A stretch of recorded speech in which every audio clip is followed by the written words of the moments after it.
Okay everybody, we're here again in the side control. We're now going to focus again getting to a particular position where we can pin the head and shoulders with our knees, but we're also forcing a sideways position or allowing the person to move to their side to capitalize on these attacks. Again, like we've talked about as a general rule, once we get past the legs, if we can catch the person with their back flat on the ground, we're going to focus on pinning, so that we can spend a long time here and use that time to achieve strong submission attacks. Another option is to use this sideways position. So we're allowing the person to move here or forcing them in this position to expose this top side arm. Now, once we land here, we're going to secure a Kimura grip. There's a lot of variations. We're going to go to a standard Kimura grip. The underhook is going to change. So my outside arm that was free is going to come underneath the armpit, and my hand that was the underhook is going to come back to the front side, gripping the top of the wrist and figure 4 grip on my own wrist. Once I have the grips, we're now going to look at finishing the Kimura. There's a few really important details. We're just going to shuffle this way so we can have a look on this side of the body as well. Now, again, because my knees are nice and tight here on either side of the shoulder, it becomes much more difficult for Lucas to flatten his shoulders again. And this is a key detail to finishing the Kimura from this position. Something else we need to focus on is making sure that the person has a hard time closing their elbow down to their body, because now it's very hard to retrieve the grip. I want to hyper rotate the shoulder joint by extending, the elbow away from the body. The further I pull the elbow away, generally the weaker his arm's going to be, and the more likely I'm going to be able to break my grip. Now, if the person was unable to grip correctly, we can sometimes go straight into finishing the Kimura straight away. Bringing the wrist behind the back and then forcing the wrist in a position using the lever of the forearm to hyper rotate the shoulder. Now, let's just have a look at a few problem solving things we have to look at here.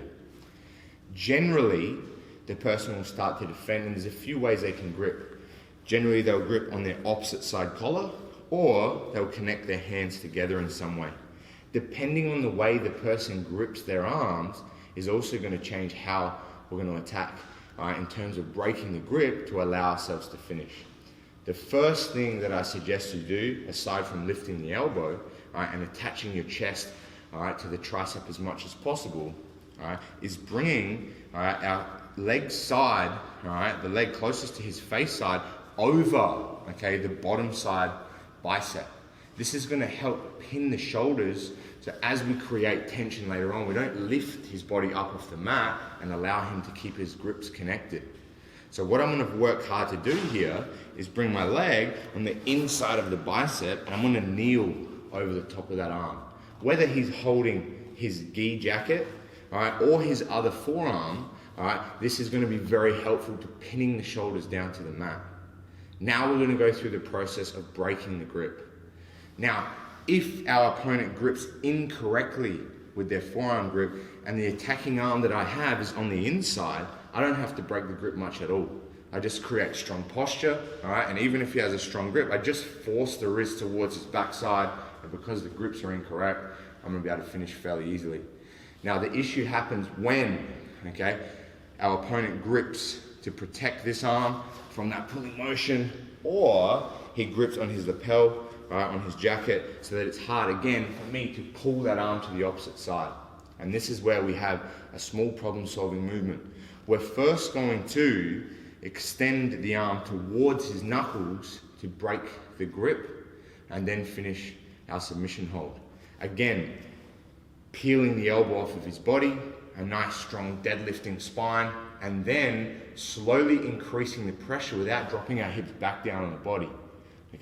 Normally the reason we have little success with finishing the Kimura is because as we get to this position, we pull to break the grip, wasn't enough, and we settle back down, and we try again, and we settle back down.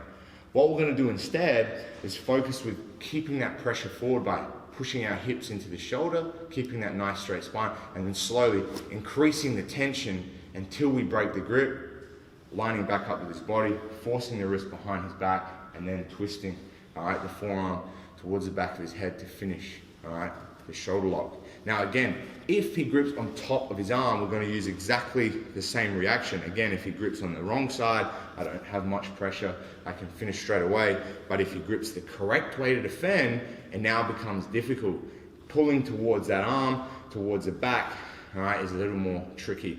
So again, we increase that tension with our hips, slowly but actively and accurately pulling, increasing the tension towards the knuckles. We can now break the grip and go again back to finishing with a very powerful shoulder lock, all right, from this kneeling position.